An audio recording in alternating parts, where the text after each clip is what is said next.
Alors, merci à toutes et tous d'être toujours avec nous pour cette fin de journée consacrée à l'ailleurs. Et cette fois-ci, un ailleurs toujours africain d'ailleurs. Nous allons écouter Carole Boisdin, maîtresse de conférence en littérature comparée à l'Université de Paris-Nanterre, qui travaille sur les traditions narratives de l'Afrique du Nord ancienne et contemporaine et leur réception en lien avec l'histoire culturelle, et qui a publié plusieurs travaux, notamment sur les usages coloniaux des classiques gréco-romains et arabes dans cette région et sur leur réception maghrébine. Et elle va nous parler aujourd'hui de la Fabula Grecanica d'un Algérien d'autrefois, l'âne d'or et le jeu sur les identités. Carole, merci beaucoup d'avoir accepté notre invitation et d'être avec nous aujourd'hui. Eh bien, merci beaucoup. Merci d'avoir eu la patience de rester jusqu'à maintenant. J'espère que je vais vous réveiller un petit peu pour la dernière session. C'est toujours un plaisir de clore le bal avec Tristan, qui est un excellent cavalier. J'espère qu'on va réussir à vous divertir un peu. Je vais essayer surtout de ne pas être trop longue. J'avais évidemment prévu de vous parler de plein de choses et je vais devoir sabrer parce qu'on est tous fatigués. Donc, je vais parfois vous donner un peu des aperçus de certaines thématiques de mes recherches. On pourra en discuter après si ça vous intéresse, mais je vais essentiellement me concentrer sur le fonctionnement du texte latin dont je vais vous parler, et pas tellement sur ses réceptions au Maghreb, même si c'est tout un sujet passionnant. Je vais juste vous en donner quelques petits aperçus. Alors, le titre que vous avez sous les yeux, c'est évidemment un peu une provocation. L'Algérie n'existait pas en tant que telle dans l'Antiquité. Pourquoi j'ai utilisé cette formulation-là ? C'est une formulation, en fait, qui date de 1911. Dans la presse coloniale algérienne, on revendique énormément la figure d'Apulé comme la figure d'un indigène d'Afrique du Nord, parvenu au sommet de la gloire grâce à la latinisation de l'Afrique du Nord, grâce à l'Empire romain. Et donc, bien sûr, la France va venir faire en Afrique du Nord, dans les colonies, la même chose, le même processus de civilisation. Alors, évidemment, tout cela est à prendre avec des énormes guillemets, mais de fait, Apulé est né au début du IIe siècle après Jésus-Christ, donc on est en période vraiment très impériale. Dans l'actuelle Algérie, à la frontière de la Tunisie, vous voyez là, c'est le découpage actuel des frontières de l'Algérie et de la Tunisie. Et le nom actuel de M'Daourouch, c'est vraiment dérivé de Mador, le nom donc d'une cité romaine, probablement avec des fondations déjà de populations d'origine grecque. Mais l'étymologie est très disputée, bien évidemment, entre les partisans d'une origine grecque de Mador, Madaouros, et ceux qui disent « mais non, c'est berbère, la preuve, ça se dit encore M'Daourouch jusqu'à maintenant ». Donc tout ça, c'est toute une histoire. Une histoire qui se prolonge aussi de façon jusqu'à nos jours, puisque je vous ai donné là un exemple, je ne sais pas si vous voyez bien, oui, je crois que c'est à peu près lisible. Il y a eu une traduction très récente de l'ouvrage dont je vais vous parler, en langue kabyle. Je dis kabyle pour aller vite, je devrais dire tamazirt kabyle, voire tarbailit, mais je n'entre pas dans les détails. Donc cette langue berbère, entre guillemets, moderne de cette partie de l'Algérie dont est originaire géographiquement Apulé. Donc cette œuvre a été traduite dans cette langue-là et il y a eu une conférence en présence du traducteur et le titre de cette conférence débat, c'était « Apulé, un auteur latin qui retrouve sa langue maternelle ». Donc vous voyez qu'il n'y a pas que les colonisateurs qui ont utilisé Apulé comme une figure pour justifier l'impérialisme à la française sur le modèle de l'impérialisme romain. Il y a aussi, par exemple, les berbères, certaines associations berbères, par exemple, culturelles, qui revendiquent l'héritage d'Apulé comme un ancêtre berbère de l'Antiquité. Et puis, on a aussi, du côté arabophone, l'Algérie, le Maroc et la Tunisie, et même la Libye, qui se sont partagés cet héritage d'Apulé comme étant non pas un berbère des origines, mais un Algérien de toujours, par exemple. Et on a des traductions en arabe qui insistent aussi sur cette rhétorique-là. Donc, vous voyez pourquoi, moi, ça m'intéresse, étant comparatiste entre arabe et latin, de travailler sur cette figure-là, qui cristallise tous ces imaginaires. Et je n'ai pas l'intention aujourd'hui de me prononcer sur la validité de cet héritage, mais plutôt de revenir un peu au texte dont il est question, un texte latin. Alors, je fais juste une toute petite parenthèse sur Apulée lui-même. Donc, il est né dans l'actuelle Algérie. Il était probablement en partie d'origine locale. Il était donc probablement un peu plus basané que ses représentations, même si ces représentations ne sont pas du tout censées être réalistes. Il s'agit du philosophe type à gauche sur le plafond d'une chapelle palatiale du IVe siècle, et puis une médaille qu'on distribuait pour se souvenir d'un bon spectacle sur la médaille de droite. Donc tout ça, ce sont des choses très symboliques, mais vous voyez que sur ces deux représentations, à gauche, il est figuré Apulée comme le type du philosophe, barbu, grave, méditatif. Et puis, sur la droite, il est couronné avec des belles boucles, avec une toge, avec un petit rameau d'olivier. C'est le type même de la Rome, du modèle romain. Alors, cet Apulée, on n'en sait pas grand-chose, à vrai dire. On a trouvé quelques traces épigraphiques. On sait qu'il est né aux alentours de 125 et qu'il est mort aux alentours de 170. Et qu'est-ce qu'il dit lui-même de ses identités ? Alors, est-ce que ça suit sur le diaporama à distance pour l'instant ? Ça va ? Oui. Ok. Donc, il dit lui-même... alors, j'avais des effets de suspense, mais ils ont sauté dans le transfert, donc c'est pas grave. Vous découvrirez tout d'un seul coup à chaque fois. Donc, dans ces différents textes, il se définit comme étant, en effet, Demador. Dans son apologie, qui est un discours qui serait un plaidoyer pour se défendre d'une accusation d'avoir été magicien et d'avoir capté l'héritage d'une veuve, il se définit comme étant mi-numide, mi-gétule, donc à la fois venant de cette partie d'Afrique du Nord dont Lisa nous a parlé tout à l'heure, mi-gétule qui est une tribu nomade semi-légendaire juste au sud de la Numidie. Donc vous voyez, une espèce d'être hybride entre le sédentaire et le nomade. Il est défini, et il se définit aussi lui-même comme étant affaire, africain. En fait, c'est simplement une sorte de région, mais il est aussi tout à fait romain.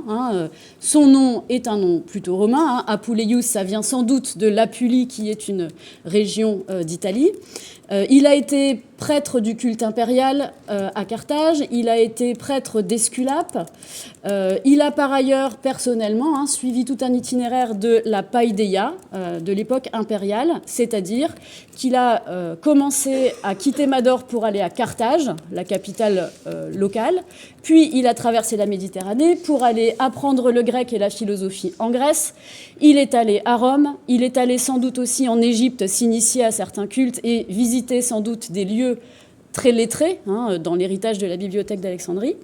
Et puis, donc voilà, il a fait tout un circuit qui fait qu'il est à la fois parfaitement capable, et on a des textes de lui qui sont en latin, mais aussi en grec, alors qu'on n'a pas de texte de lui dans une langue, disons, africaine.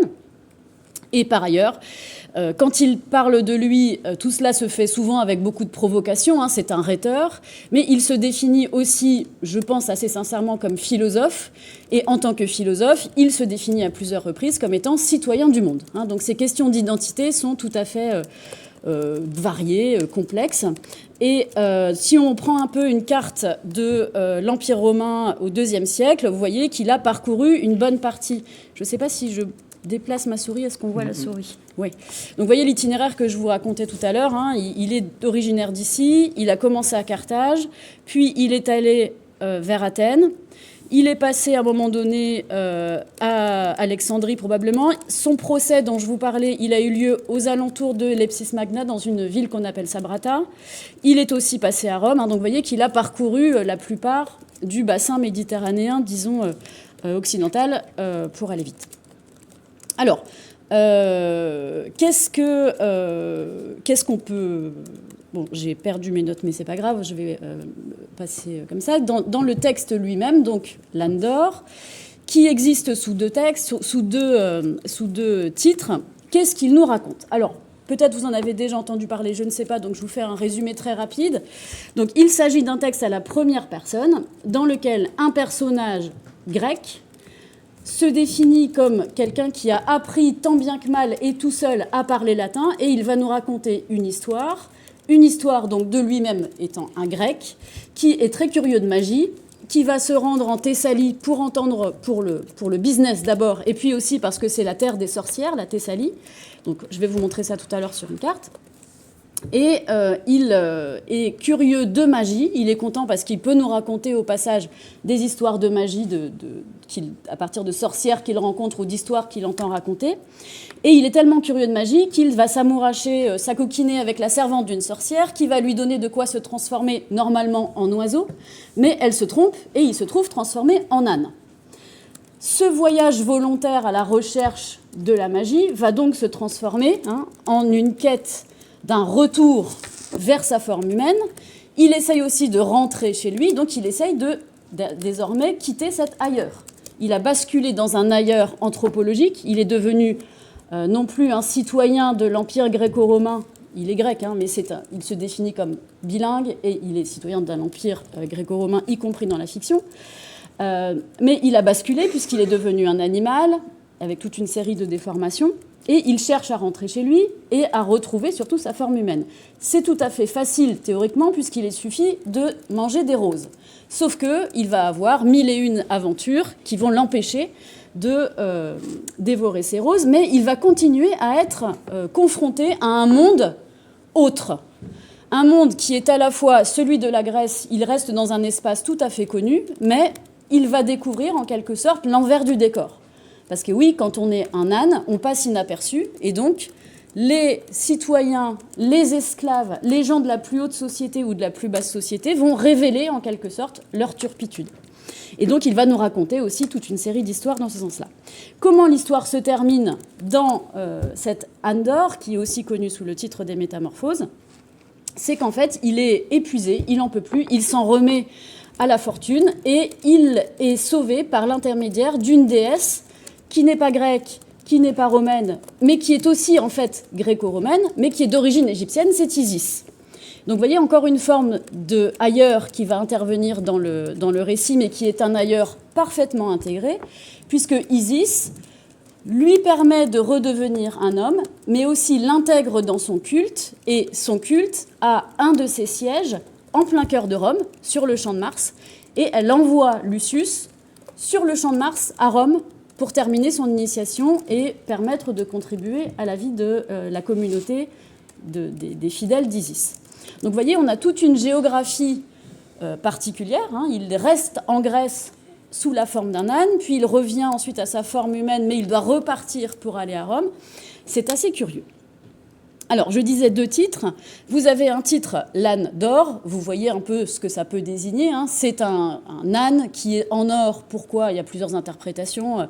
Parce qu'il est de très bonne qualité, parce que l'or serait associé à Isis, pour différentes raisons. C'est un titre dont on ne sait pas trop d'où il sort, mais Saint-Augustin l'emploie.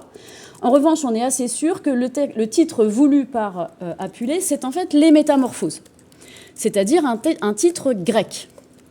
Alors, depuis tout à l'heure, je vous dis qu'il y a beaucoup de jeux d'identité, il y a de l'égyptien, il y a du grec, il y a du latin, mais c'est un livre grec, avec un titre grec, qui se présente, on va le voir, comme une traduction d'un original grec ou des propos d'un grec vers un latin qui en garde les traces. Alors, si je vous dis ça, bien sûr, c'est en regardant Florence, vous voyez que là, on peut lire tout à fait cet ouvrage comme une application à l'époque impériale de l'espèce de petite fabrique des Literae Latinae que nous a décrit Florence tout à l'heure, avec quelques, disons, spécificités liées au fait qu'on est désormais dans une situation d'empire que Paul Venn a appelé l'empire gréco-romain, c'est-à-dire, je le prends moi au sens où Grec et Rome sont désormais encore plus que jamais les deux faces d'une même facette, du moins dans le domaine littéraire.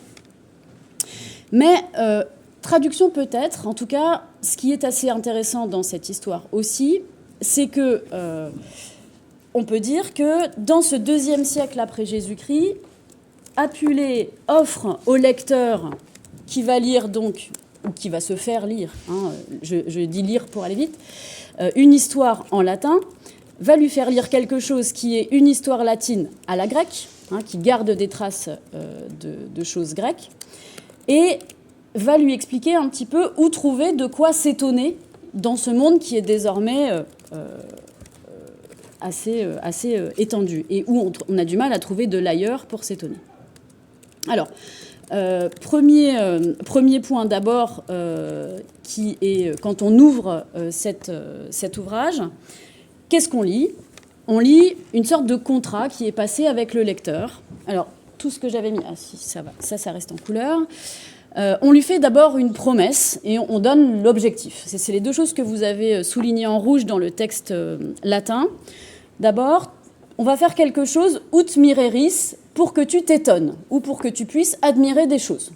Donc le principe, c'est de fournir de quoi s'étonner, du mirum, hein, en latin. Mirum, c'est ce qui est étonnant, ce qu'on voit, et puis ça nous rend même parfois silencieux tellement c'est étonnant. Sauf que là, le but du jeu, ça n'est pas de rester silencieux, c'est aussi de rire. Et vous voyez le contrat final à la fin de ce début du texte.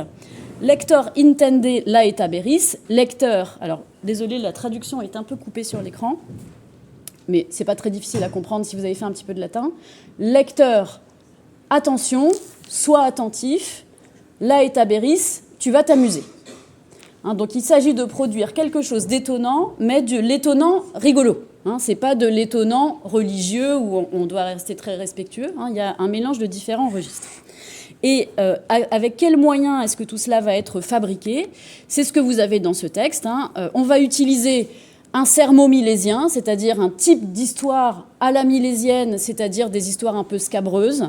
Mais Milèse, c'est une région de l'Asie mineure, hein, donc ça appartient à la région à peu près de la Grèce, mais c'est quand même un petit peu périphérique. On va utiliser aussi du papyrus égyptien et de l'encre venue du Nil. Alors, quand on lit ça sans savoir la fin, c'est juste, on peut le prendre en deux sens. D'une part, il y a un peu d'étrangeté, un peu d'exotisme parce qu'on parle de l'Égypte, mais c'est aussi tout simplement ce qui sert à écrire à l'époque. Il n'y a pas que ça qui sert à écrire à l'époque, il y a aussi le stylet et la tablette, mais quand on veut faire quelque chose de précieux, on va utiliser ça. Mais quand on sait que la fin du texte, c'est que Lucius va redevenir un homme grâce à Isis, on peut y voir aussi éventuellement un effet d'annonce sur l'itinéraire à voir. Mais vous voyez qu'on met un peu de grec, on met un petit peu d'égyptien, on va mettre un petit peu de grec plus classique. Celui qui parle, il va nous dire qu'il est originaire de l'Hymette attique, c'est-à-dire d'Athènes, de l'isthme d'Éphyra, c'est-à-dire de Corinthe, et du Ténar spartiate, c'est-à-dire de Sparte, qu'on va désigner par 3 noms de montagnes. Pourquoi ces 3 lieux ? C'est un peu bizarre. Alors c'est Florence, je crois, qui dit dans un de ses ouvrages qu'on ne peut pas être de 3 cités sans être de nulle part. Hein, c'est une pure fiction, là, pour le coup. C'est l'origine, en fait, du livre lui-même. Hein, c'est pas uniquement l'origine du personnage. D'ailleurs, cette triple origine, elle est décrite ainsi. Ce sont des terroirs, là je lis la traduction qui n'est pas géniale, des terroirs féconds, éternellement enracinés dans des livres encore plus féconds. Donc vous voyez que là, on insiste bien sur le fait qu'on se met dans la création d'une histoire qui a pour origine des livres grecs et du cœur de la grécité la plus classique. Donc on a un petit peu de milésien, c'est-à-dire du scabreux des bords de la Grèce. On a de l'égyptien, on a du grec très classique, et puis comment est-ce que tout cela va atterrir dans la langue latine ? Le jeu qui s'exprime ici nous dit « J'y ai pendant mon enfance fait mes premiers armes dans la langue attique, bientôt dans la ville du Latium, c'est-à-dire à Rome. C'est en tant qu'étudiant étranger que j'ai abordé la langue propre aux Quirites, sans maître pour me diriger. » Donc il a appris lui-même en tant qu'étudiant le latin en venant à Rome.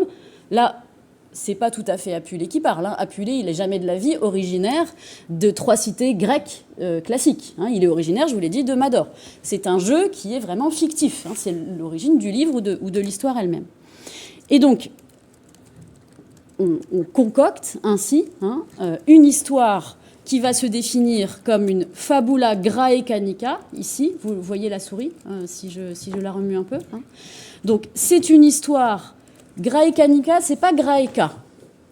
C'est à la grecque. On rajoute un suffixe pour insister sur le fait que c'est à la grecque. En tout cas, ça, vous trouverez des informations sur cet adjectif dans l'ouvrage dont nous parlait tout à l'heure Florence, dirigé par elle-même et par Emmanuel Valette. Donc, ça fait partie, le graecanicus, c'est ce qu'on utilise comme adjectif pour désigner tous les accessoires dans la villa des gens les plus riches, de la nobilitas dont on parlait tout à l'heure, et qui font des signes de grécité on se sent bien parce qu'on est dans un beau décor à la grecque. C'est pas forcément quelque chose qui a été acheté en grec ou qui a été construit par un artisan grec. Mais là, de la même façon, hein, c'est un ouvrage qui va être plaisant parce qu'il porte des signes extérieurs de grécité. Vous voyez, on vient d'énumérer un certain nombre de signes, hein, qui est censé plaire et divertir. Alors, ce qu'il y a de plus aussi dans ce qu'entreprend de nous faire ce livre, c'est que ça va être à la grecque, mais un truc à la grecque comique. Et ça va être du comique pas forcément très subtil. Vous l'aurez compris, hein, le personnage qui se transforme en âne, c'est pas très distingué. Et le type de merveilleux et le type d'étonnement qu'on va trouver dans cet ouvrage ne va pas non plus toujours être distingué, il va être de différentes natures. Alors, par parenthèse, il faut savoir aussi qu'il existe une version en grec de la même histoire, qui a longtemps été attribuée à Lucius et qui est donc en grec, qui s'appelle Loukios et Onos, c'est-à-dire Lucius ou l'âne, hein, je vous l'ai traduit. Donc vous voyez que dans cette version grecque, on ne sait pas très bien de quelle époque elle date. Le titre fait référence à un Loukios, qui est plutôt un nom latin traduit en grec. Et donc, il est impossible de dire avec certitude que ça, c'est l'original grec et que Apulée l'aurait traduit en latin.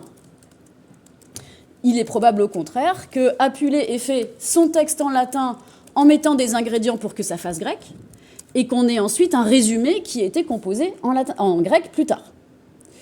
Peu importe, en tout cas, il existe, ce sont des récits qui existent sous le régime de la variante. Il y a différentes versions de cette histoire. Et dans cette histoire, dans la version grecque, qu'est-ce que nous dit le personnage ? Je me rendais un jour en Thessalie. J'y avais à traiter avec un habitant de la région, une affaire dont m'avait chargé mon père. Un cheval me portait, ainsi que mon bagage. Un serviteur m'accompagnait. Je cheminais donc, suivant l'itinéraire prévu, quand je rencontrais d'autres voyageurs. Donc on a quelqu'un, un grec, qui parle en grec et qui va faire du business en Grèce, vers la Thessalie. La Thessalie, pour les Grecs et pour les Romains, c'est la terre légendaire de la magie et des sorcières. Donc, il y va pour le business, il croise des voyageurs. On peut être sûr que là, il va y avoir un dérapage et il va basculer vers autre chose, un autre type de rencontre. Effectivement, il va rencontrer des sorcières, il va prendre un filtre qui va le transformer par erreur en âne. Il ne va pas, lui non plus, trouver des roses tout de suite. Il va rencontrer toute une série de personnages étranges. Mais dans la version grecque, il n'y a pas d'intervention d'Isis. Il finit par trouver des roses, et il mange des roses. Et il redevient un homme. Et qu'est-ce qu'il nous dit juste après, une fois qu'il est redevenu un homme ? Il est à Thessalonique à ce moment-là. Le gouverneur de Thessalonique qui l'interpelle lui dit « Dis-nous ton nom, celui de tes parents et des membres de ta famille, si tu en as, et ta cité. » Et il répond « Mon père est... » Là, on a perdu le truc sur le manus, dans les différents textes. « Mon nom est Lucius, celui de mon frère Gaius. Nos deux autres noms sont ceux de notre père. » Donc c'est bel et bien quelqu'un qui répond en grec, mais avec une identité plutôt latine. « Je suis un auteur d'histoire et de récits en prose. Lui est un poète élégiaque et un bon devin. Notre patrie est Patras en Achaïe. » Donc dans la version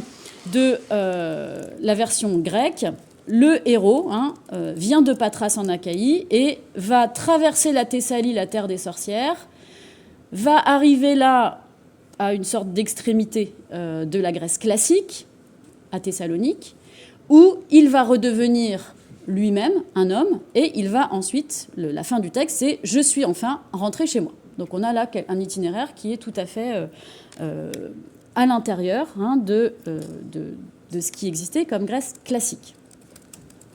Mais on est désormais dans une période impériale. Et du côté de Landor, qu'est-ce que nous dit le héros principal ?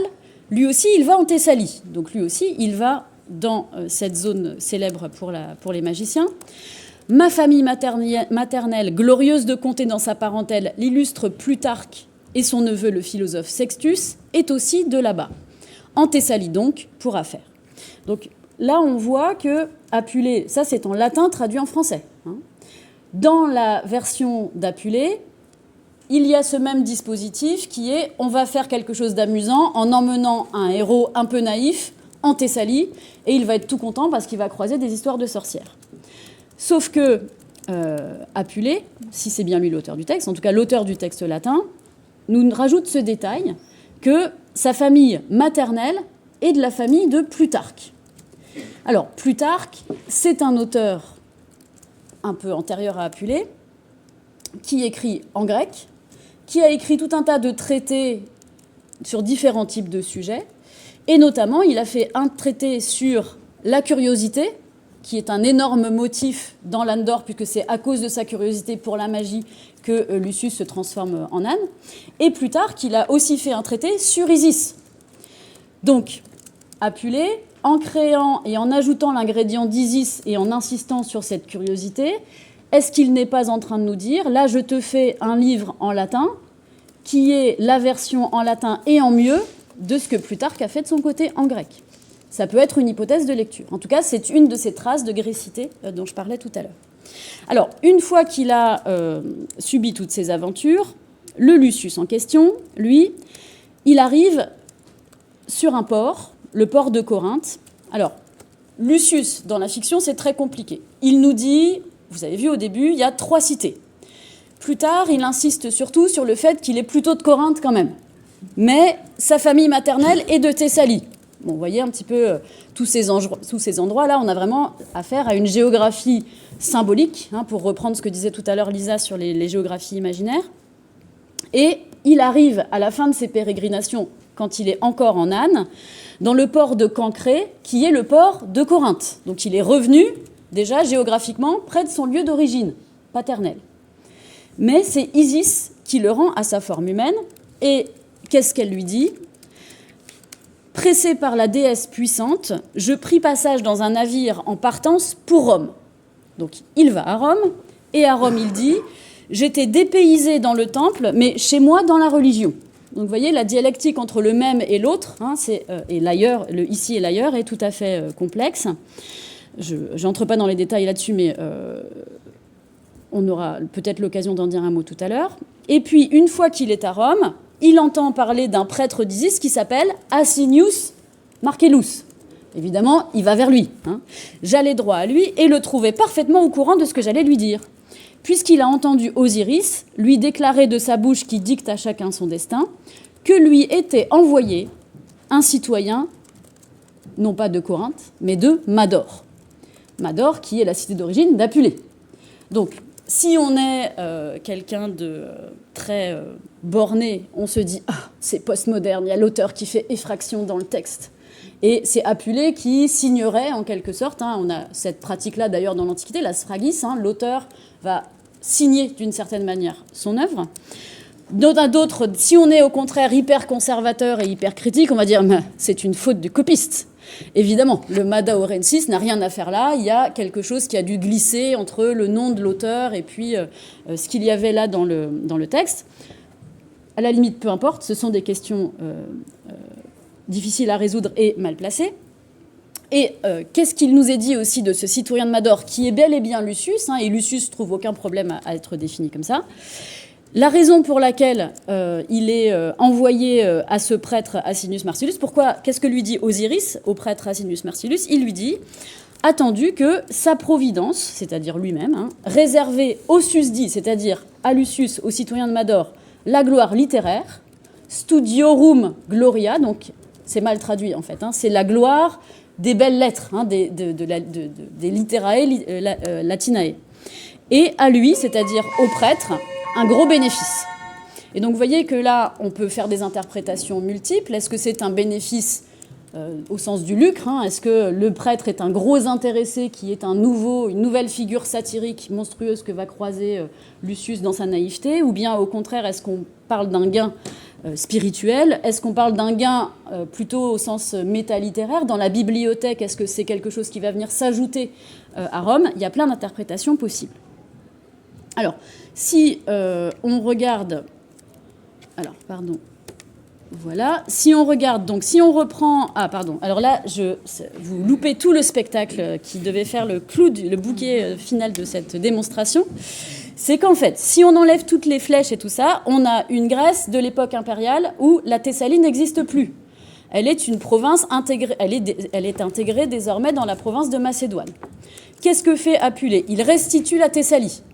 Il affirme qu'il va en Thessalie. Il fait aller son personnage de Corinthe à Thessalie, et quand il rentre de Thessalie jusqu'au port de Corinthe, il est désormais un âne.